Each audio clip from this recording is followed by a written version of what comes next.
nonpartisan continuing resolution, the government funding bill that would end all of this immediately. Over 3 weeks ago, the House passed that bill, and you all know the details of it. It is completely clean. There are no policy changes, no partisan riders, no gimmicks or tricks at all. All it does is keep the lights on at the current funding levels for a few extra weeks while we complete the normal appropriations process.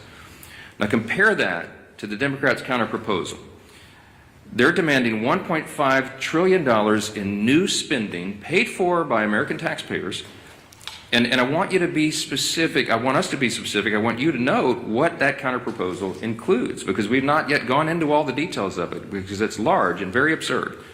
But here's some of the highlights of this. It would reverse common sense reforms that Republicans made in the Working Families Tax Cut that keep illegal aliens off taxpayer-funded health care. This is a fact. Page 57, Section 2141 of their counterproposal, as we've been posting everywhere. And it would, they would add the illegal aliens, non-citizens, back to taxpayer-funded benefits. It would cost taxpayers nearly $200 billion. They would also remove a very reasonable and modest work requirement that we put on able-bodied young men with no dependents. As we've said, they should not be riding the wagon and taking Medicaid. That is intended for vulnerable populations, the elderly, disabled, and young pregnant women, for example, and not young able-bodied men without dependents who are playing video games. We put that into the law because it's common sense. Their counterproposal would reverse that. So taxpayers would be funding them again. They would make in their counterproposal permanent COVID-era Obamacare subsidies without any income caps or any other reforms at all. They would make that permanent. That would cost taxpayers an estimated $358 billion. They would take away the $50 billion that we put into the law to support rural hospitals. They would remove that. And they would send $500 million to liberal news outlets by refunding the Corporation for Public Broadcasting.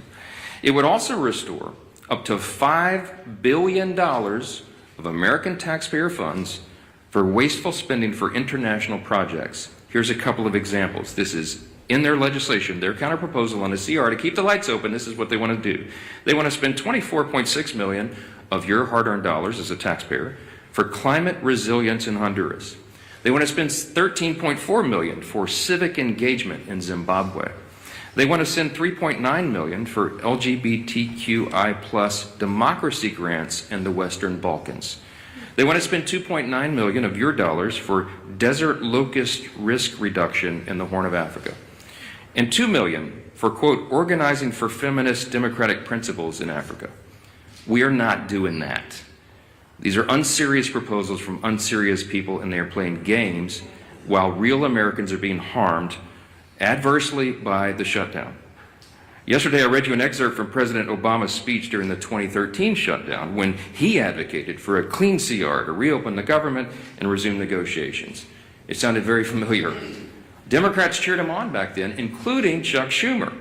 He himself said some Republicans' refusal to negotiate. Here's the point. We were already doing that. Before the Democrats recklessly shut down the government for their own political purposes, Republicans and Democrats were already engaged in responsible, open, bipartisan processes to find answers to these problems. And what Chuck Schumer means when he says that he wants us to negotiate is that he is demanding, and he said it publicly, I can't believe he says the quiet parts out loud sometimes, but he wants a backroom deal. He wants a backroom deal that the American people will never see. He literally has said, we need the top 4 leaders to go into a room and work this out. Why does Chuck Schumer say that? Because that's how he's operated for decades. He's been in Congress since 1980. I was 9 years old in the 3rd grade when Chuck Schumer got here, okay? He is the broken status quo. We are trying to break the status quo so government works better for the people. And Chuck Schumer is resistant to that because he can't even imagine the way the founders intended for this to work. He doesn't want this open, everybody involved, all members, bottom-up process. He wants 4 people to go in a back room and just make this deal and hoist it down upon everybody else. I'm not participating in that. Chuck Schumer doesn't like that. He doesn't like that we're trying to get Washington to work again because he doesn't know how to operate in that kind of system. And we're certainly not going to allow the American people to be taken hostage for his political gain.